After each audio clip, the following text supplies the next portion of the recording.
18 பேர்கள்தான். சட்டசபைக்கு leave போடாமல் போன எம்எல்ஏக்கள் யார் யார்? மு.க.ஸ்டாலின் தலைமையிலான அதிமுக ஆட்சிக்காலம் விரைவில் முடிவடையுள்ளது. கடந்த 2021ஆம் ஆண்டு மே மாதம் 11ஆம் தேதி தற்போதைய திமுக அரசு பொறுப்பேற்றுள்ளது. மு.க.ஸ்டாலின் தலைமையிலான 5 ஆண்டுகால ஆட்சியில் தமிழ்நாட்டின் சட்டமன்ற கூட்டத்தொடர் நேற்றுடன் முடிவடைந்தது. இந்த 5 ஆண்டுகளில் சட்டமன்ற கூட்டத்தொடர் மொத்தமாக 161 நாட்கள் நடைபெற்றுள்ளது.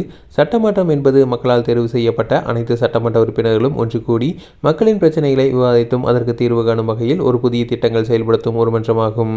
மொத்தம் 234 உறுப்பினர்களை கொண்ட தமிழ்நாட்டில் கடந்த 5 ஆண்டுகளில் வெறும் 161 நாட்கள் மட்டுமே நடந்த சட்டமன்ற கூட்டத்தொடரில் ஒரு நாள் கூட விடுமுறை எடுக்காமல் வந்த உறுப்பினர்கள் பட்டியல் வெளியாகியுள்ளது.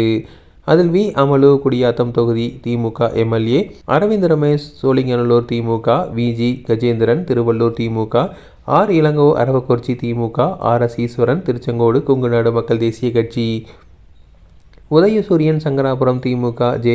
Ebenezer RK. Nagar DMK, E. Karunanidhi Pallavaram DMK, Sudharsanan Madhavaram DMK, K. Sundar Uthiramerur DMK, VC. Chandrakumar Erode கிழக்கு DMK, Prabhakar Raja Virugambakkam DMK, JP. Prince Colachel Congress, GV. Markandeyan Vilathikulam DMK, Mohammed Shanavas Nagapattinam VCK, V. Muthuraja Pudukkottai DMK, B. Ramalingam Namakkal திமுக, ஜோசப் சாமுவேல் அம்பத்தூர் திமுக.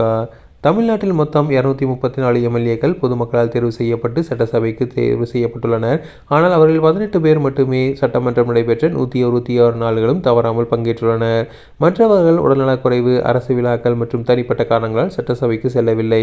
சட்டசபை கூட்டத்தொடரில் 100% வருகை பதிவு வைத்துள்ள 18 எம்எல்ஏக்களில் 15 பேர் திமுகவை சார்ந்தவர்களாகவும், ஒருவர் வி.சி.க.வையும், ஒருவர் காங்கிரஸையும், ஒருவர் கொங்குநாடு தேசிய மக்கள் கட்சியையும் சார்ந்தவர்கள். எதிர்க்கட்சியான அதிமுக பாஜக கூட்டணியில் ஒருவர் கூட 100% வருகையை பதிவு செய்யவில்லை. சட்டமன்ற கூட்டத்தொடர் என்பது பொதுவாக காலையில் 10 மணிக்கு தொடங்கி மாலை வரை நடைபெறும். அதாவது காலையில் கேள்வி பதில் நேரத்துடன் தொடங்கும். கேள்வி பதிலுக்கான சட்டமன்றம் நடைபெறும். ஒவ்வொரு நாளும் காலையில் 1 மணி நேரம் ஒதுக்கப்படும். இந்த நேரத்தில் ஒவ்வொரு தொகுதி எம்எல்ஏக்களும் தங்களது தொகுதிக்கான தேவை, கோரிக்கைகளை கேள்விகளாக எழுப்பி அந்த துறைக்கான அமைச்சரிடம் பதில் பெறுவார்கள். இந்த கேள்விகளுக்கு முன்கூட்டியே அந்தந்த துறைக்கு அனுப்பப்பட்டு அதற்குரிய தரவுகளும் அமைச்சர்களும் அந்த கேள்விகளுக்கு தயாராகி சட்டமன்றத்தில் வருவார்கள். ஆளுங்கட்சி, எதிர்க்கட்சி என அனைத்து உறுப்பினர்களுக்கும் அவரவர் தொகுதி கோரிக்கைகளை எழுப்பும் வகையில் நேரம் ஒதுக்கி வழங்கப்படும். இதனால் அந்த கேள்வி பதில் நேரத்தை வீணாக்காமல் பயனுள்ள வகையில் பயன்படுத்த ஒவ்வொரு உறுப்பினரும் ஆர்வம் காட்டுவார்கள். இதுபோன்று முக்கிய கோரிக்கைகளை நிறைவேற்றுவதற்காக நடத்தப்படும் சட்டமன்ற கூட்டத்தொடரில் 100% வருகையை உறுப்பினர்கள் முறையாக பின்பற்றாது மக்களிடையே வேதனையை உண்டாக்கியுள்ளது.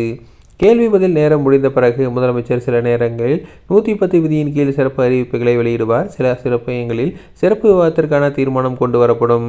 அதற்கு பின்பு மானிய கோரிக்கைகள் மீதான விவாதங்களும் நடைபெறுகிறது.